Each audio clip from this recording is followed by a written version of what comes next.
Good evening, everyone. I hope that you've had a great day so far. My name is Batula Abul Makaram. I am a recent graduate from IIU University as an interior design engineer, and my graduation project is the Supreme Court of Saudi Arabia. Some of you might ask yourself, what's the Supreme Court? How does it function? And to that, the Supreme Court of Saudi Arabia is the highest form of law in the country. It follows the Sharia law, which is the Islamic law. And lastly, it has 5 departments, which are the Family Court, the Human Rights Court, as well as the Labor Court, Commercial Court, and lastly, it has the Criminal Court. And the reason as to why I chose this project specifically is that the current building for the Supreme Court is rented, and I wanted to represent it and give it a specific identity and give it a strong presence in the country. As for the concept, it is to ensure justice, embrace transparency, and honor our origin. It is grounded on the incorporation between the origin of the country, which is the Najdi Desert, as well as the vision of the Ministry of Law. Part of the concept is the pattern development. I chose to use the Najdi doors as the representation for this part. I took a small segment of it, I abstracted it, and I got these 6 patterns or 6 shapes, which helped me into creating these 6 patterns, which I used in the interior and the exterior of the building. As for the site, I chose the King Fahd district location, as it has easy access to the building, as well as to the presence of authority with the Ministry of Municipal and Rural Affairs. Here is the site plan. You can clearly see the main access point for the users and the other access point for the employees of the Supreme Court. As for the development, the building had this odd rectangular shape, and my aim was to create different 5 masses with hierarchy between them, as well as a depression in the middle to create or give a sensation of air quality and increase the air quality and enhance it as well. For the exterior, this is the main facade. It faces the west, and my aim here was to just give me a minute. My aim here was to represent the country and give it the identity. That's why I mainly used the patterns in this facade. I also used the patterns as sun blockers due to the sun exposure that the building will be facing. Here we have different shots of the exterior, like the main entrance, and other shots that that showcases the building better. For the floor plans, the building has 5 floor plans. The ground floor has different functions and 5 masses. It also services both sectors, the private, which is the employees of the court, that are the judges and their teams. And it also serves the general public. The main mass, which is D1, is the entrance. And from that area, the users could get instructions to go to the other departments, which are D2, D3, which hosts the criminal court, D4, which hosts the family court, and lastly D5, which hosts the commercial court. In the second floor, we can see that D1 is no longer present. D2 is for the administration. D3 is strictly for the employees. D4 hosts the Human Rights Court, and lastly, D5 hosts the Labor Court. Here we have the third floor. It hosts the Central Library for the Supreme Court, as it's a central hub for all the employees to meet up and discuss the cases. Here we can see the first floor, which has a secondary floor for the library, and D5, the building D5, which has other offices. Lastly, this floor, the 5th floor, only hosts the executives of the Supreme Court, which is the president and his other employees. As for the section goes through the 3 buildings in the Supreme Court, which is D5, D4, and D3, to showcase the courts and the juxtaposition between the masses and like the masses, as I said, as well as the functions within each building. As for the interior theme, I mainly used neutral colors and marbles to like give a sense of familiarity to the users, and I mainly used also oak wood and plaster to control the noise within the places. Here we have the entrance. The main idea here is to like showcase the authority which we can see throughout like the pictures of the ruler of the country, as well as the access points to the other buildings. Here we have the cafe, which could be used or could be represented as a secondary area, which leads to the criminal court. The aim here was to use the patterns in the southern facing facade to minimize the sun exposure, as well as give a sensation of the ironity within the place itself. Here we have the court itself, the courtroom. The aim here was to control the noise as much as possible, hence the ceiling design, as well as the use of wood throughout the place.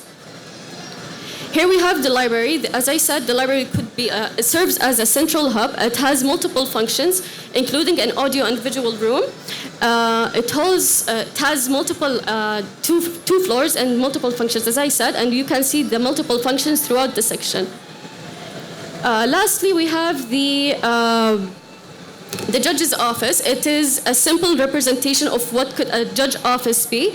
My aim here was to have the space itself as minimal as possible, to have it make it more relaxer, to have it give the sensation of relaxation, as well as give it the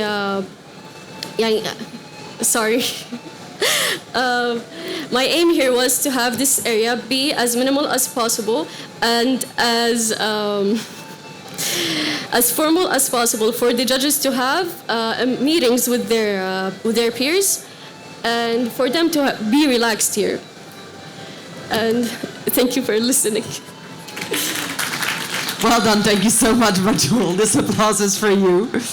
I would like to invite to the stage Asil, please. Can we bring Asil's presentation up? I'm looking at our judges. Do we need more time? Did we fill in the scores? All good? Okay, then. And can I ask our lovely future stars to stick with the time frame of strictly 5 minutes, I was just told. All right. Should I start? Okay, I don't have my presentation on. Yeah, the clock starts ticking as soon as you start talking. Don't worry about it.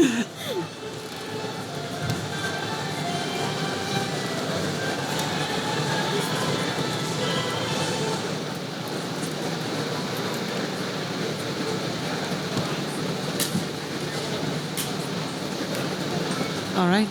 Whenever you're ready, Asil. Okay. Stage is yours. Good evening, ladies and gentlemen. My name is Asil Hassan. I'm an recent interior design graduate from Ifit University.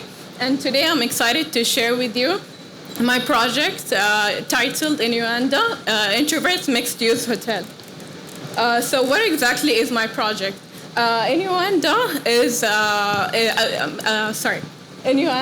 a mixed-use hotel that caters to introverts that do not really like socializing, by using technology to minimize the staff-guest interaction, creating a one-of-a-kind hotel experience. As for the concept, I wanted to create a space where introverts can feel at peace away from this extroverted world, but at the same time, I wanted them to be energized with exciting activities or like spaces in the hotel. And that's why I also wanted it to be Japanese themed, because when you think about technological advancement, you always think, or like the first thing that comes to your mind are Chinese or like Asian countries, and Japan is one of them. So I came across Inu, which is the Japanese version or like equivalent of yin and yang. That's why my design concept is influenced by this Japanese philosophy, Inu. where two complete opposites balance each other and complete each other by using the Japanese style to create this warmth, which represents the U in the Japanese philosophy. But at the same time, in the entertainment spaces, I want to use the cold, futuristic, slick design to showcase or represent the in the Japanese inu. And the logo also represents the same concept, where it's like a panda. And the upper part of the panda represents the U, which is it represents the warmth. And the lower part represents the cold tech style. While the panda itself, it can act as the hotel mascot because it's considered an introverted animal. And it's also like the origin of Inu, its color scheme. And it's wearing an RFID wristband to represent the technology in the hotel. As for the building that I chose for this project, I went for Najran mixed-use building. It has the requirements that I need. And it is like located near key monuments in Najran. And it was designed by Mustafa Amir, Mod Plus Partners. And why did I choose, for the research outcomes, why did I choose to create such a project? Research shows that society often views introverts as an inferior personality, and they always feel like they're overlooked in a world that is built for extroverts. And also, statistics show that 40% of the global population now lean more towards introversion after the word pandemic or the COVID-19. That this clearly tells you that there is a need for such spaces.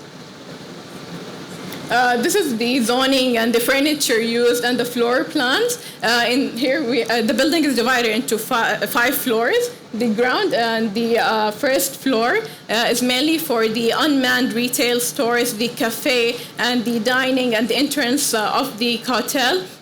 And the check-in to the hotel uses like the self-check-in service. As for some of the technological advancement, we have the makeup store, for example.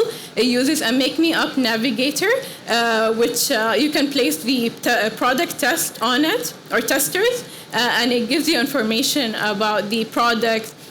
And you can also make a purchase using the same like device, and also like digital simulation.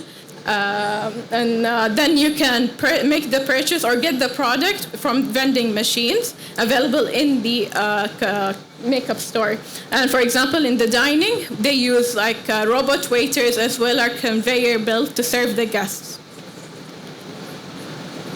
For the second to fourth floor is mainly for the accommodation, which has like two types of rooms, small guest rooms as well as suite. And for the fifth room, it's mainly for the entertainment. It has virtual reality and active arcade, and also bowling, billiard, and the meditation and yoga in the terrace, and the arts and creativity room. Here are I have 4 zones that I focused on. These are the first 2. We have the library as well as the virtual reality and arcade. The library, you can see here with the material board and mood board, it follows like a warm Japanese style that represents the U in the Japanese philosophy. And then the technology used in the library is that the guest scans a barcode before entering the space. And after that, he can just browse whatever book that he wants. And it's also a bookstore, by the way. So he can, because the books have RFID tags on it, he can just walk out of the library and get the digital bill on his phone without going to a cashier. And as for the virtual reality and arcade game, if you see the mood board, you can see that it's like the complete opposite mood to the library. It gives you an energy feeling, or like it's energetic, because it follows or represents the in the Japanese philosophy. They call it the futuristic style with the LED lights and white acrylic paint. Here we have some of the games that we have is like, actually it's divided into 2, the virtual reality, and then we have the arcade. The virtual reality has the usual VR games that we know, like the egg chair and the racing simulator. As for the active arcade, we have 4 games. It's not your usual arcade because it also gives you a physical workout. It's not just for entertainment. And the technology that it depends on is the LEDs, like changing LEDs. For example, one of the games is called Grid. And here there are like green and red tiles on the floor that change patterns, and there are 5 levels that you need to pass. And with each level, the difficulty increases. That's why this room encourages teamwork, which allows introverts to get out of their social comfort a little and talk with like-minded people and make friends, just as a way to make it easy to live in this extroverted world, but at their own pace. This is the section and the isometric view for both the library and the virtual reality room. You can see how it's like contrasting, like different styles, but at the same time they complete each other using this philosophy, Japanese philosophy in you, the warmth and the cool. These are some of the shots. It shows you the different seating and how it's like full of books that you can purchase in the library. There's the virtual reality and arcade. This down here with the green and red LED is the grid game that I was talking about.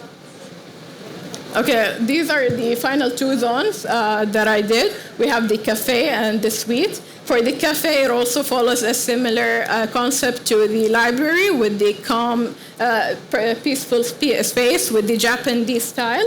And the system used here so that the staff and guests do not interact with each other are a locker-style ceiling that has doors from both sides, one from the guests and one in the kitchen.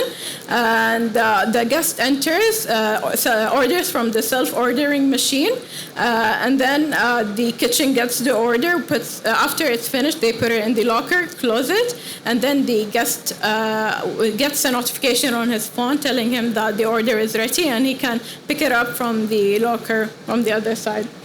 And then for the suite, it's like a harmony between both in and you, using like the Japanese style for the warmth, but at the same time have technological aspects that represent the in. Some of the technological features include high mirror, which is a smart beauty mirror that analyzes your skin condition and tells you what kind of products you need and avoid. And then we have the smart coffee table, which has like a mini refrigerator as well as a touch screen where you can play board games if you want. There's also like a fitness mirror, which is a smart workout mirror that gives you workout tutorials that you can follow, and it gives you your score. This is the section and the isometric for both the cafe and the suite. You can see here the warmth in both. These are the shots for both the cafe and the suite. You can see the different technological aspects in every shot in the suite as well. And this is the locker system.